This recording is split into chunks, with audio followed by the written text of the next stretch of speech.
Thank you, Tyler, and thank you, Jon, for joining me. Let me just add that I am a white woman with glasses and gray hair, or if you're being really glamorous about it, silver hair. And I'm going to be reading from my new book, Draw Me Without Boundaries. This is a bit of the cover. And let me tell you a little bit about it so you know where you're going, because this is an unusual book of poems. It's really not, I don't even call it poems on the cover. It's a book of blended poetry and prose with multiple narrators, principally Lena and Zoe, a grandmother and a granddaughter.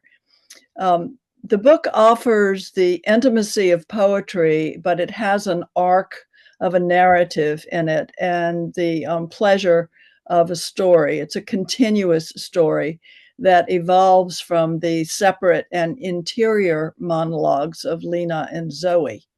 You're not going to get the whole story tonight. You're just going to get glimpses. I've been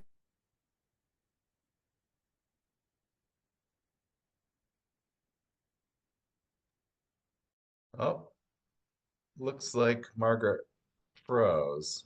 Jon, are you seeing that as well? Yes, I am. I was worried that it was Okay. me because I got a notice that the internet connection was tenuous, but I seem Hmm. to be fine now. Oh, there Oh, she there we is. go. Hi, Margaret. Hi, Margaret. You froze there for a second. well, am I unfrozen? You're good now. Sorry. All right. Well, I'm coming to you from the country, so out here anything can happen. I don't know what's going on.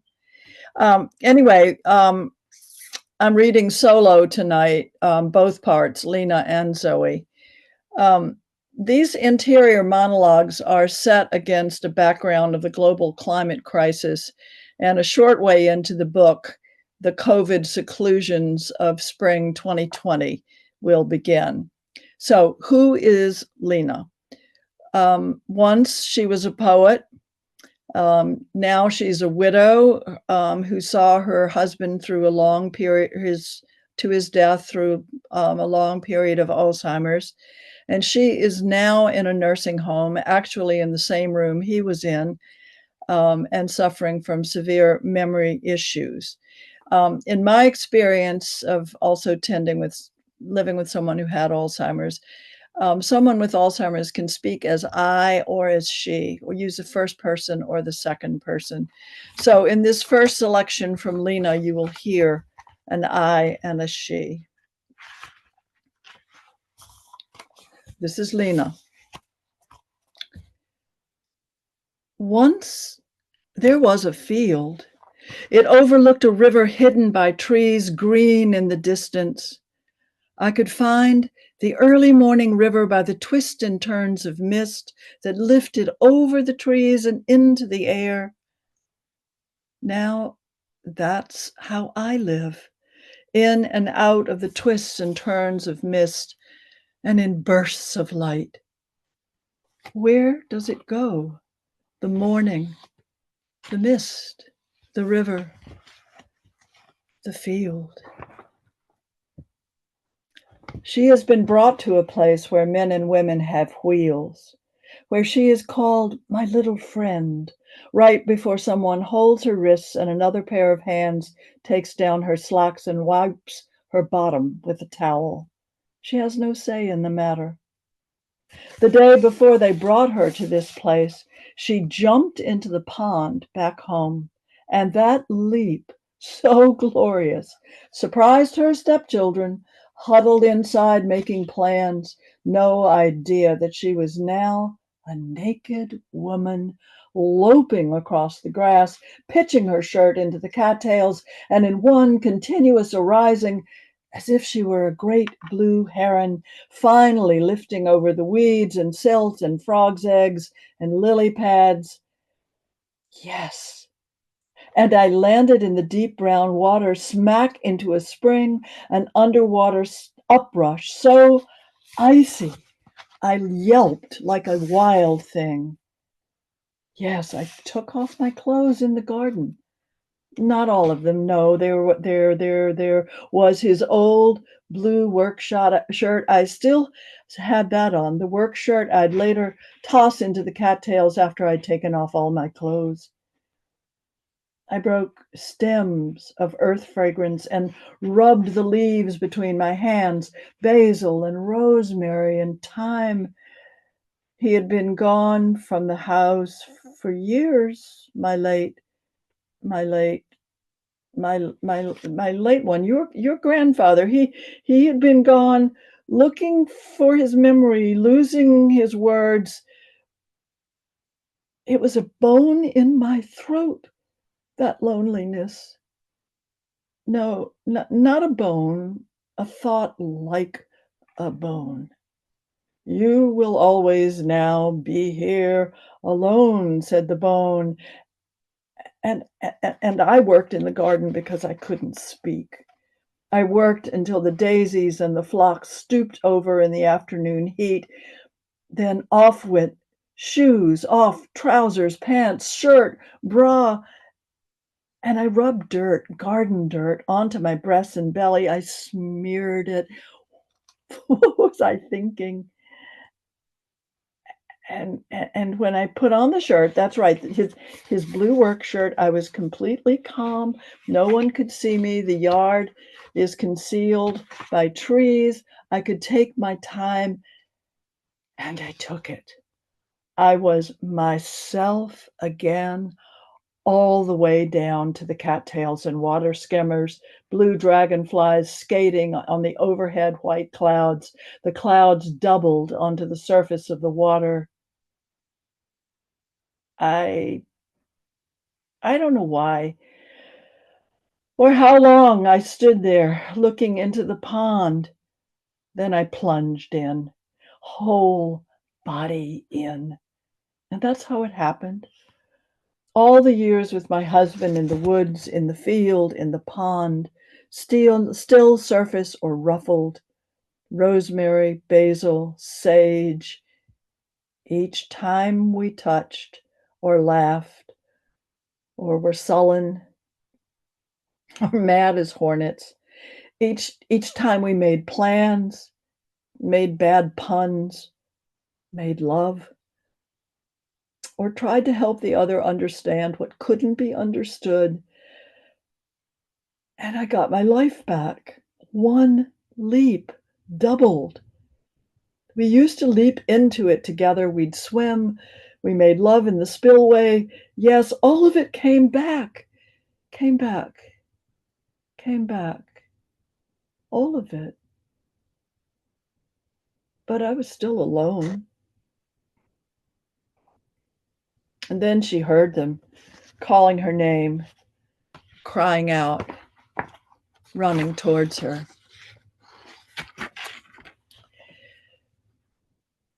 So who is Zoe?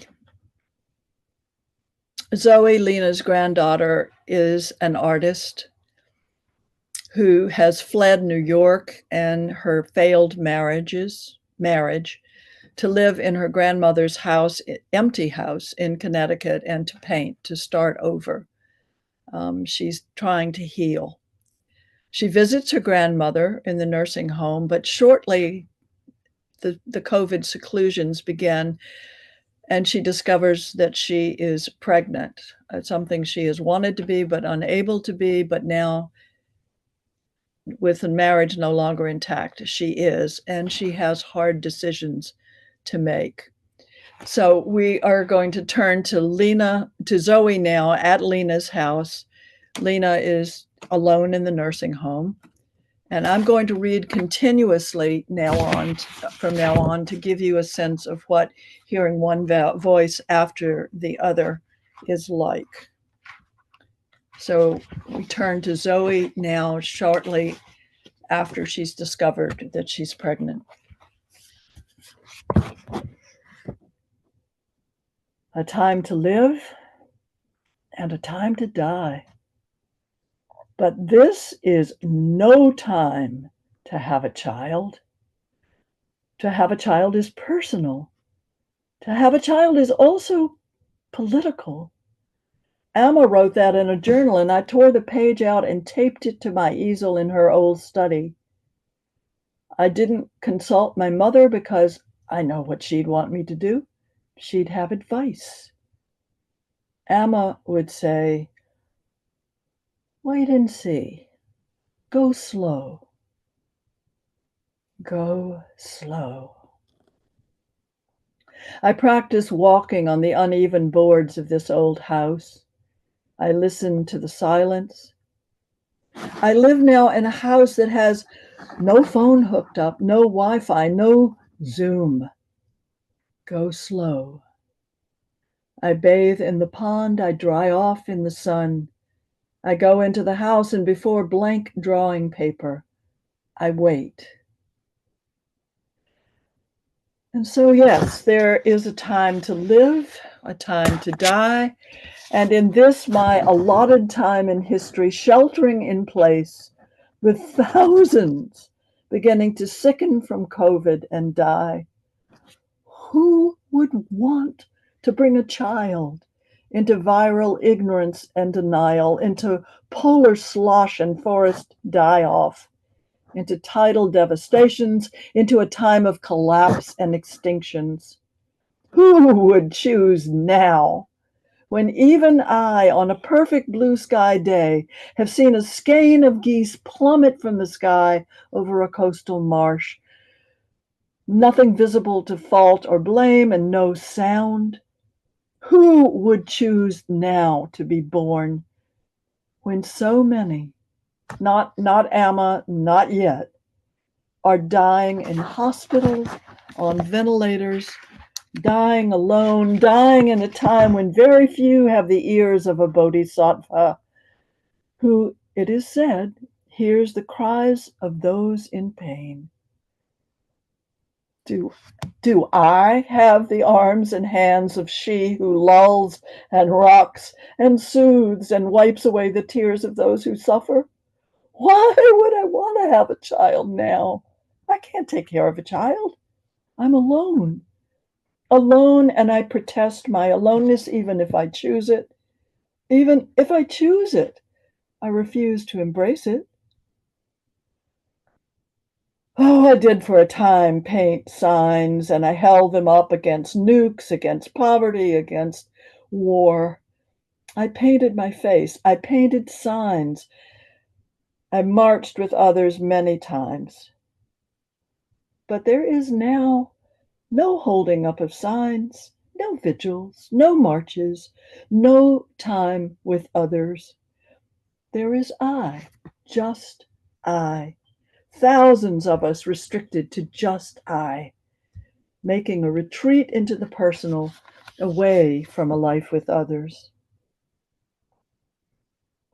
Waking up, watching the light deepen in the room, I would sometimes realize I'm an artist, as if confessing to happiness. If one can be happy in a time when children are gunned down at school and geese fall from the sky. I lived in a glass house, literally in a glass house, a house designed by my husband, and I immersed myself in work. I worked alone. I lived apart. I painted the sea in all its moods, and they were my moods too. The sea was my mirror. I painted the sea in solitude until I realized that to paint the sea now is political. And if I were to paint the sea today, I would paint it as a self-portrait of my body, the new cells in the ocean of my body roiling, chalk white, little surfaces stippled like old shells, strands of plastic waving around the dividing zygote like kelp, a dying constellation of cells in a dying ocean on a dying planet. I don't know what I will choose to do. Each morning now, with an ocean in my belly, nauseous, I gag. I throw up. I wish I could lean my head against my easel and weep, but I hardly know what I'm beginning to feel. This I know. It's a good thing to have a choice. If the law didn't allow for choice, if I had to submit, I watch my right hand tremble and my left hand reach over to clasp it. Calm down. The paintbrush clatters to the floor. I don't have to submit. It's my decision, I tell myself. My body, my pain, my choice, my self-respect. And my self-respect whispers, rest in vividness. Inquire the way you paint. Just do that.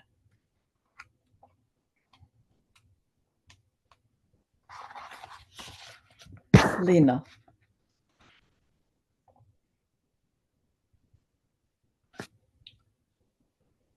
This is what I hear. Go to your room. Stay away from others. Wear masks. Where did everybody go? Where did everyone go? I will be ready to listen when you come, if you come, when you come, when you come.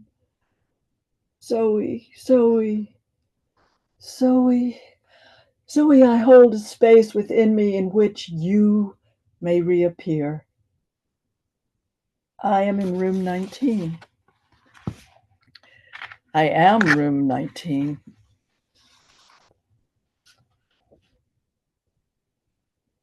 I have a granddaughter. Don't I have a granddaughter? So I must have had children. Did I have children? My husband had children. That was lucky. So I had stepchildren and then grandchildren. And so I have a granddaughter. But they won't let me see her.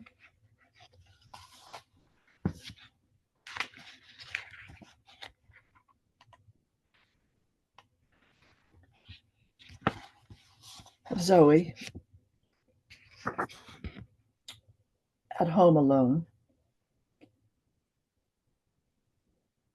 Have you noticed, Emma, that we humans, despite evidence to the contrary, still believe we manage to live according to decisions we make?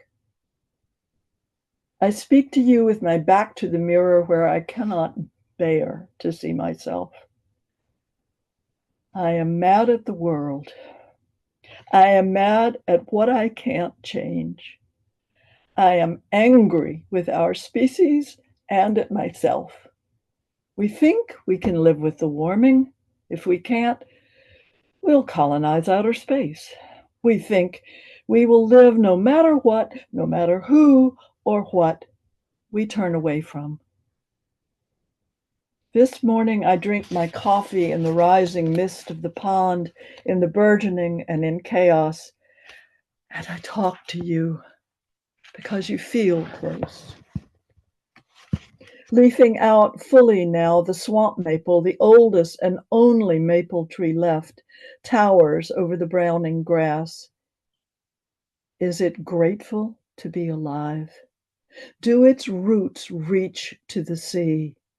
Is it content?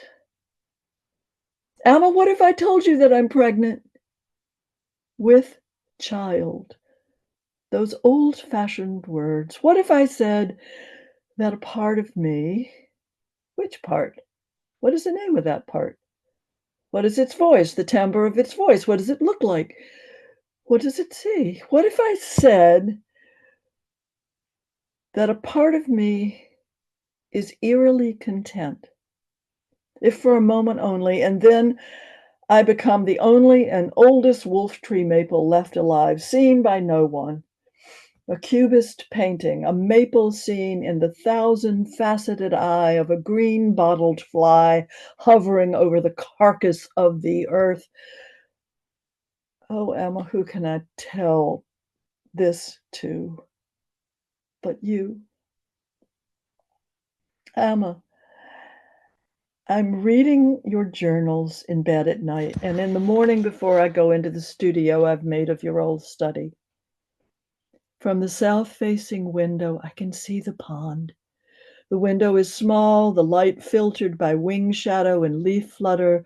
The light comes in east of my easel, and I think I should not be reading your journals, but I can't help myself. From the window, I can see the stone bench, the dry grass, and the Tibetan prayer flags I found in one of the journals and tied to the maple wolf tree. There is an old skeleton of a cedar left, its reddish bark faded to a smooth gray finish. It's as iconic as antlers. I look out on the yard where I did moon dances when I was 13. On the evening summer grass, a full moon just clearing the rim of the now long gone oaks. The yard was in leaf shadow then. My feet were damp. You were laughing, and I whirled and whirled, laughter and whirling, still here, as you also are. A presence that makes me feel not so alone. But now it's a time to live, a time to die. I ask myself, doubled, as if looking into a mirror, can I, in these times, all alone, forsaking all others, give birth to a child? If not, can I, in these times, all alone, embracing what is left of this earth, bear to kill a mass of cells that might become a child? I tremble. How will I answer my own questions? I don't trust words. I don't trust that we mean what our words say. But is silence an answer? I don't know. I don't know. I drink coffee. The mist rises. I drink the mist. I drink leaf shadow and sun, and I begin to draw the wolf tree maple so alive that nothing has killed it yet. And I go outside to walk the labyrinth of deer trails in these woods where there is, despite dieback, still life.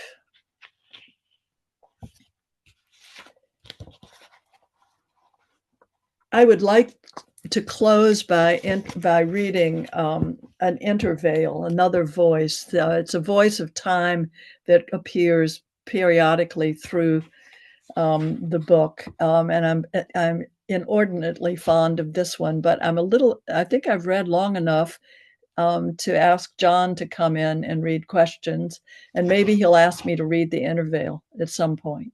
Sure. Do you want to start with that, Margaret? Okay. I was just coming back from exiting stage right to give you the floor, but I could stand to hear it if you want to read it now, or we could come back to it. We can come back. Okay. So thank you for that gorgeous reading from this beautiful book. I'm so honored to be here and talking with you. And thanks again to Tyler and to Clara and Allison and everyone at Writers and Books for having us. I was thinking, Jon, what do you look like? oh, yes, thank you for reminding me. I am a 55-year-old man with blonde and white hair, close cropped, and a goatee, and I'm wearing reading glasses. Um, so I wanted to start actually, Margaret, with I was thinking about the title, "Draw Me Without Boundaries," Yeah. which in the epigraph we get the reference from that, and Lena says it when she's thinking about Zoe possibly drawing her, and there's so much bound up in that title. Um, and its significance in the book, where all kinds of boundaries are taken on and broken and transgressed in wonderful ways. And one of the central boundaries that exists, and I think it's a really important tension in the book, is the boundary or boundaries between Zoe and Lena, and how they can't really speak to each other. And so we go back and forth in the book, not really in dialogue, but in interior monologues, taking turns, them speaking to themselves, even when they're addressing the other. They're describing and they're looking for that interaction. Um, and I was thinking about right now, this book right now, 5 years from COVID, and many of us are taking stock of what that meant, and what it continues to mean. And the one thing probably that everyone agrees on is that we are very divided, extremely divided, and that all kinds of boundaries exist. Mhm. And so I was wondering if you could tell us maybe a little bit about those interior monologues, why interior monologues, and if there's some wisdom there, because despite the boundaries, Lena and Zoe do end up transgressing those boundaries and communicating in a profound way. Yeah, it's a it's a big question. Um, Human beings like boundaries. I mean, first of all, we like to say, this is me and that is you. We set up that duality all the time. We begin with divisions. I mean, we don't trust ourselves to be ourselves unless we are somehow separate. When in fact, if you examine the situation more closely, we are who we are because of everything else that is, not just humans, but all other beings, the universe itself, the cosmos itself. And, so when Lena says to Zoe, draw me without boundaries, it's a sort of sly invitation to step out of the conventional notion of boundaries between people. It's also a way of saying, expand your art, honey, because if you put a line on the page, you've to draw, which you have to do, you've created a boundary. It may link up with other things, but to draw a line is always to have a boundary. The epigraph of the book is from Thich Nhat Hanh, who says, I am not caught in this body.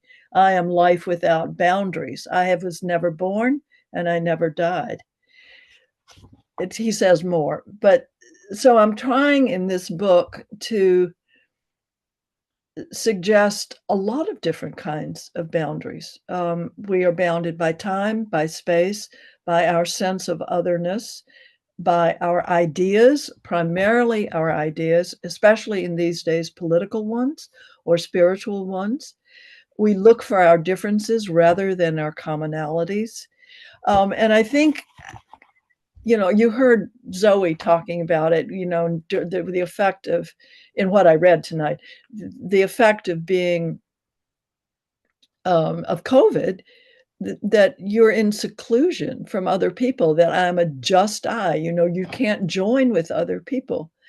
And, if illness is a metaphor, I kind of think it's amazing that we had the COVID pandemic and the seclusions when we did, because they separated people even more physically.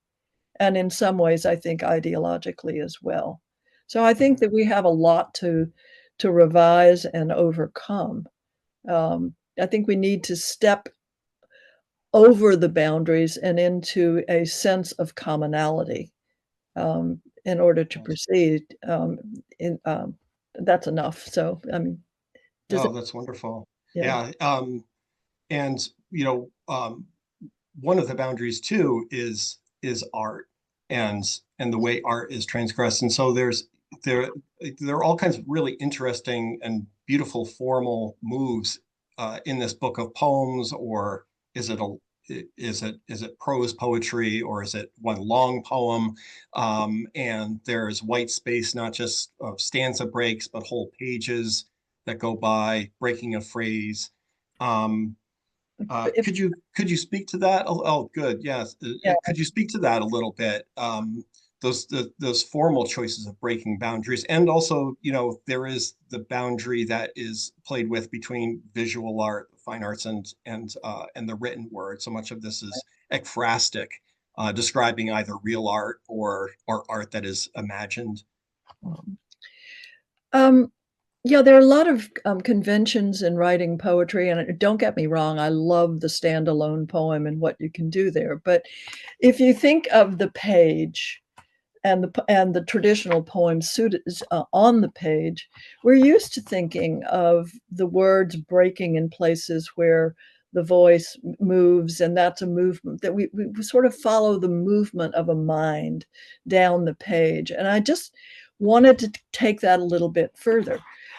Lena sometimes speaks, and the lines line up and it looks like a conventional poem, but sometimes in her driftiness, the lines drift more into page to prose and go all the way across the page and goes back and forth between I and she, as we're more familiar with their narrators doing in fiction, in fact.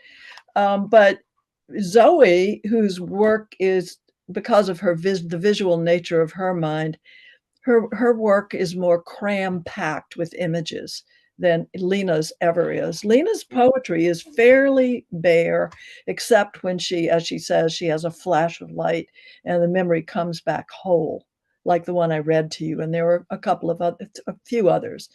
But often she's adrift and her vocabulary is adrift.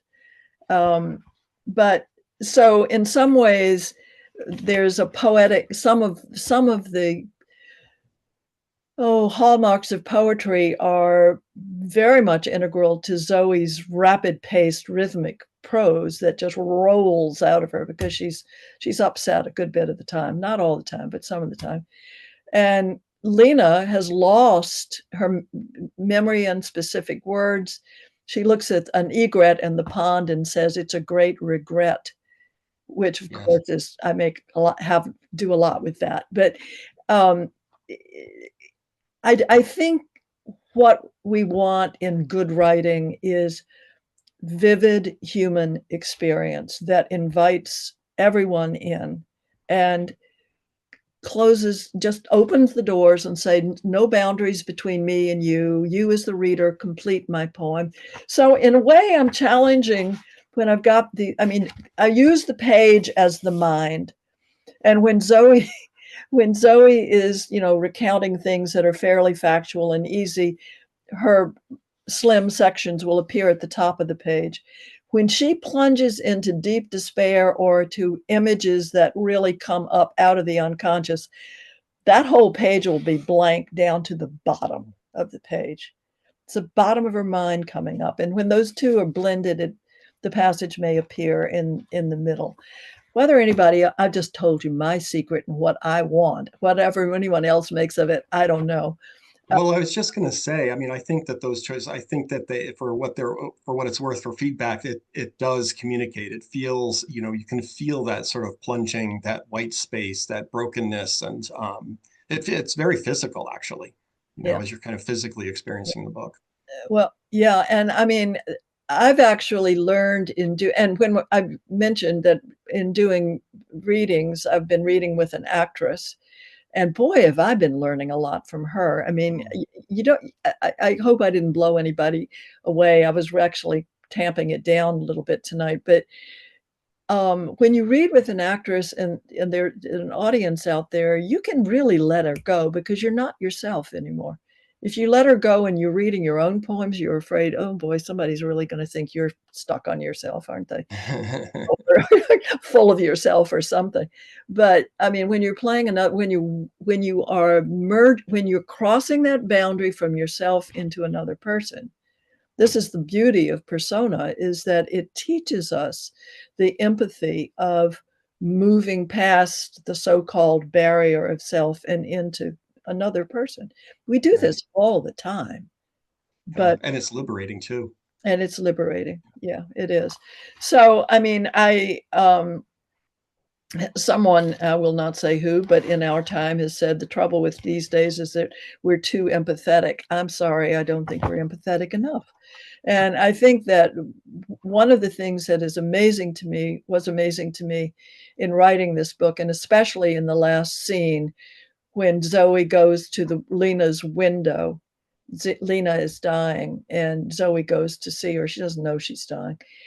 But as so many people during the pandemic had to do in order to visit their loved ones, they would go and stand at the window and try to communicate or hold up signs or wave and speak.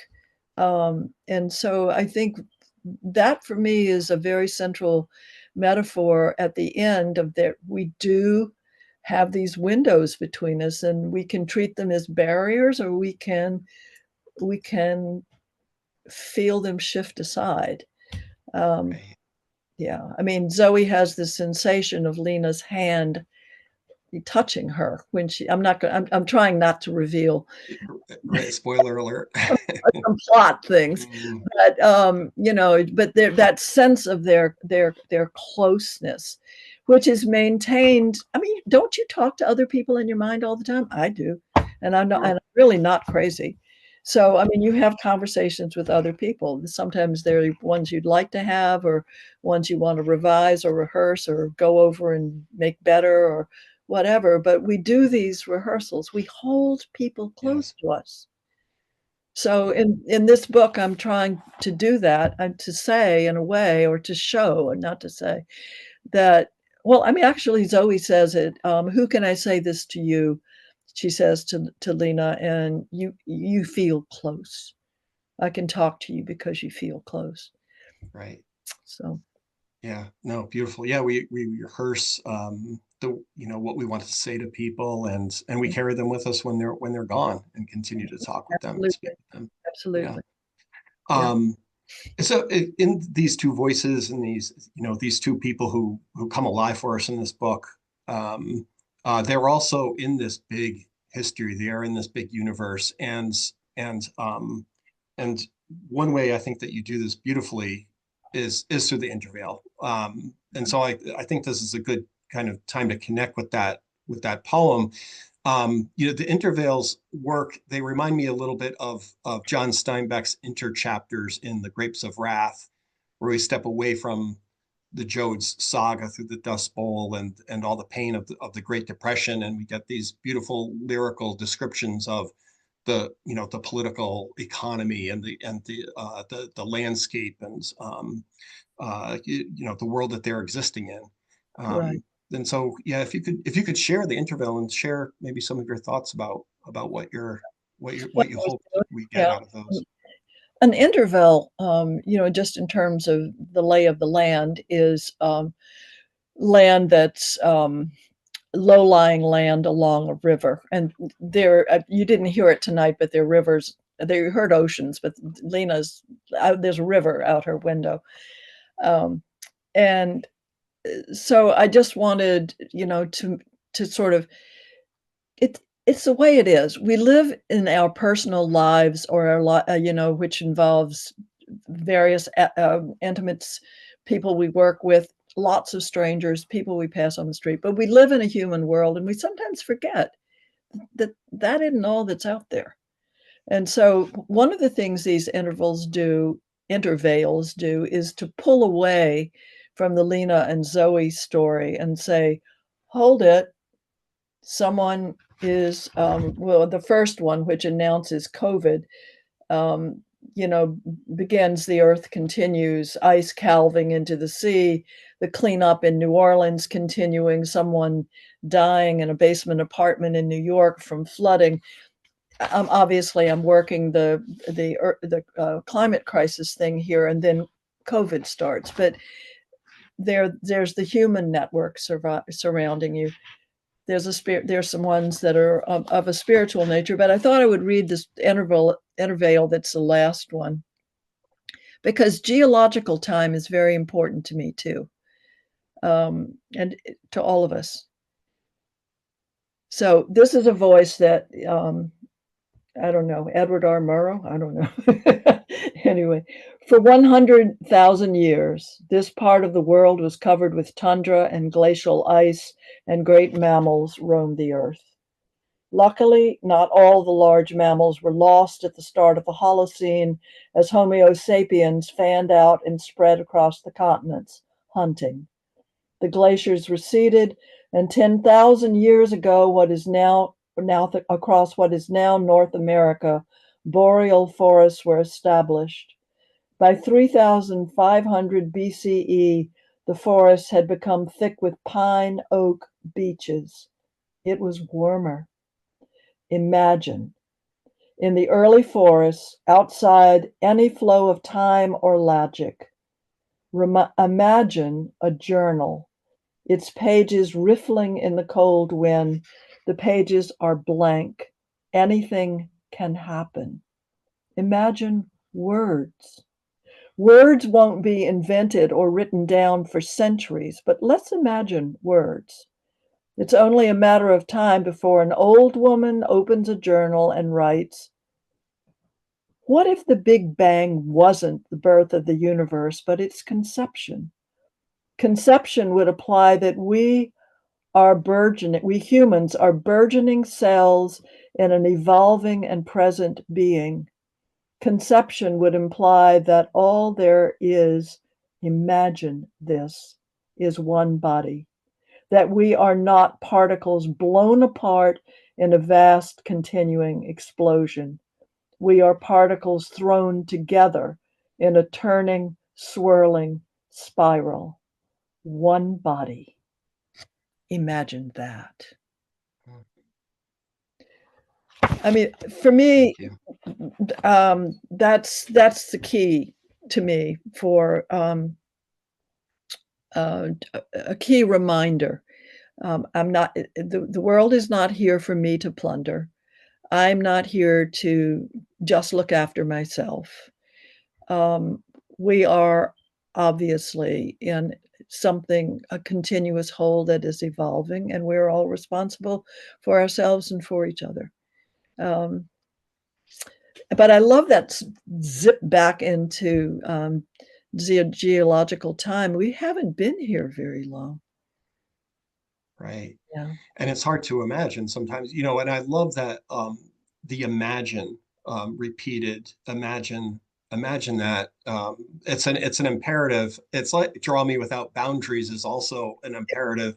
And there are invitations, like you say, and it takes work to cross that boundary, the boundaries that we set up, I think, ideologically, or that we exist in without questioning, what you're talking about, what are we here for, not just for ourselves. Right.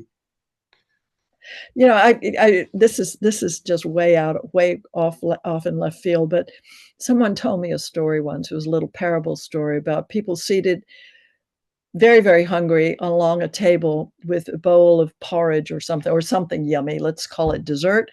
And they had spoons that they had to use, but the spoons were so long that they couldn't hold them and get the bowl of the spoon into the bowl and then into their mouth. They couldn't reach this.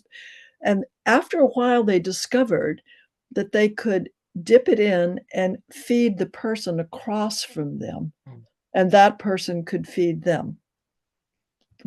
It's not, it doesn't have to be me first.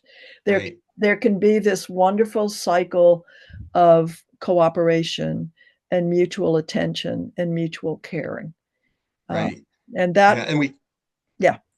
No, that's beautiful, because we easily fall into the idea, well, we're essentially selfish beings, right? And that comes out of evolution, but also an evolutionary trait is empathy and cooperation. That's equally true. And altruism and forming groups that care for each other. And yes, sometimes have to defend from themselves too. But I mean, I think we are evolving, and I think we need to keep evolving with a sense of mutual support and aid. And so, I think during the pandemic, Lena and Zoe do a lot of waiting in this book. So some of it is, Lena is waiting for moments of clarity. She's waiting for Zoe to come see her. She's also waiting to die. She's waiting to remember what she can of her life, and she's always also waiting to die. Zoe is waiting for inspiration to paint, and then she's waiting to decide whether or not to have a child, because she is so alone. So there's the loneliness and the waiting, that there was so much waiting and loneliness and seclusion during COVID. But you know what? We got through it, and we learned how to. Science helped us. We learned how to help each other. Most of us wore masks. We did a lot of things to get through that period, and I think there's an underlying optimism in this book that the earth continues. The question is, will we continue with it, and in what form? And I think we need to. That means personally, politically, and spiritually. And I think there are a lot of soul-searching questions that people have to ask themselves these days. Can I really do it by myself or just with people who think like me? Can we do this together? We have to. We absolutely have to. Um, I don't think dragonflies or the mallards who plop down in my pond making on their comeback migrations are asking themselves, questions like human beings do. They seem to know that they need to help each other. So Yes, yeah, we overcomplicate that with our, we do. yeah, yeah. Could we bring the audience in or ask if there's anyone out there? I see Tyler has a prompt in the chat. Any questions from the audience? You can send them to me here. I don't see any, but Tyler, feel free Yeah.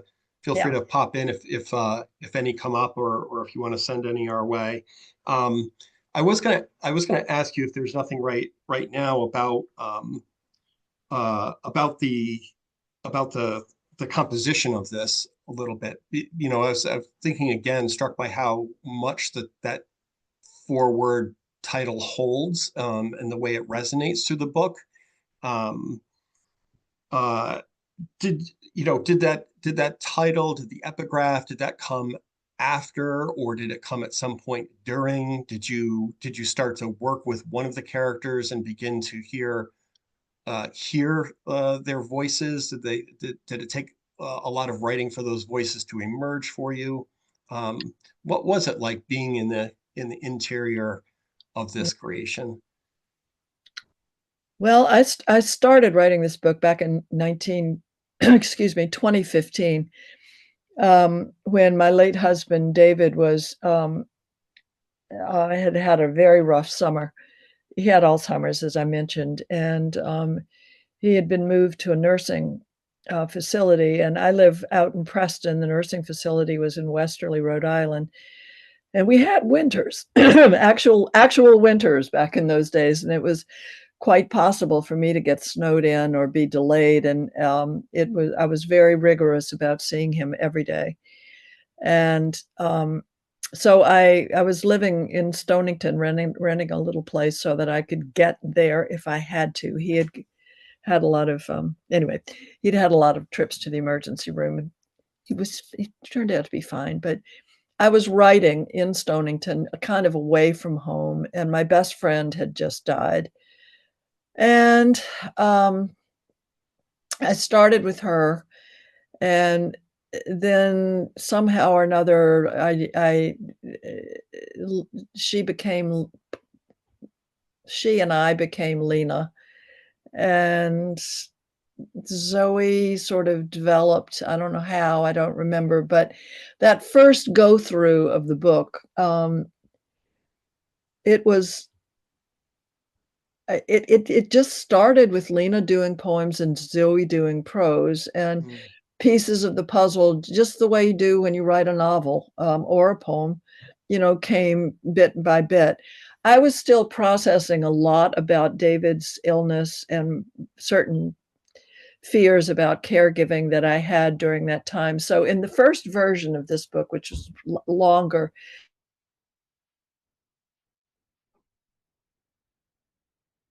there was a lot more as well as prose and poetry. And, I thought the book was brilliant, and I sent it out a couple places, and it came back, and I thought, okay, not so brilliant. I'll just put it in a drawer for a while. So I did. And then during the pandemic, um, 3 years or so after, about 3 years after David had died, 2.5 years after, and my partner Jon, who's in theater and is really good with character, I pulled it out of the drawer and I read it and said, "Oh, this is really awful. Why did I ever think it was brilliant?" But I could see that if I cut a lot, what I would be left with was a lot of Lena, which was pretty well developed, but that Zoe needed more help. So then Zoe came. But this is one of those weird things in which what the book really needed was the pandemic, because what it did was to supply a plot reason why the two of them couldn't be together. So, I mean, I was trying to do the internal monologues, and I would sometimes say, why don't they just speak to each other? And there was nothing keeping them actually from being in the same room. I mean, they actually are in the same room a little bit in this book before Right. the pandemic starts. But once I had the pandemic, I began to realize that history and time had given me exactly what the book needed, and I began to follow that. I honestly don't remember, you know, "Draw Me Without Boundaries" is something sly that Lena does say to Zoe. So the title evolved actually in the first unwieldy version of this. The intervales came into it late, because I just wanted to somehow step beyond the boundary of the strictly human personal. I thought, okay, I'm breaking boundaries with Lena and Zoe and the work and so forth, but it's not enough. I Right. need a broader perspective. So how do I do this? And Right. That's wonderful. And it's just an amazing bit of you know, information that the pandemic came afterwards. I mean, when you read the book, it seems so organic that I can't imagine that that wasn't just always there as part of the tension, well, and part of what Lena and Zoe were going through. well, And it's it's just such an organic process. And you wrote into an understanding, and you wrote to find out. You were open to where the writing was going to take you. Yeah, that's why I often, I mean, I may sound savage sometimes to myself. I feel like a savage sometimes to my own work, and I may sound like one to people who are kind enough to give me their poems and ask for a comment on them. But sometimes you have to clear material out of there so that you can see how you need to work with what you do have that seems stronger. I mean, you don't have to throw it away. You can just put it to the side for a while. But I think, it occurred to me that maybe the intervales came up because I do work with river and ocean a lot.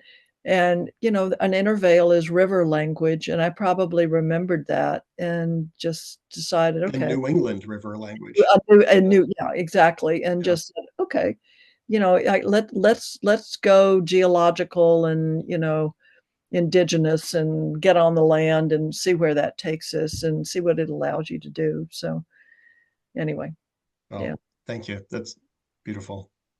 Thank you, Yeah. Margaret.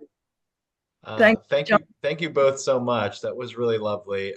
Marjorie did write in just to say that she really loved this and thanked you both, but she had to jet. So I think that might be a good place for us to stop. But thank you both so much. And yeah, I put the link in the chat to the book for sale Terrific. through Ampersand, and we'll also put this video up soon after we get some editing work on it. But thank you again, Margaret, and thank you, Jon. And let's give thank you both a round of applause. you. Yes, and My deep Denise pleasure. commented it well. Wonderful exchange. So thank you, Denise. All right. Thank you, Tyler. Yeah, no problem. All right. You both have a great night, Be and well. thank you so much for this lovely conversation.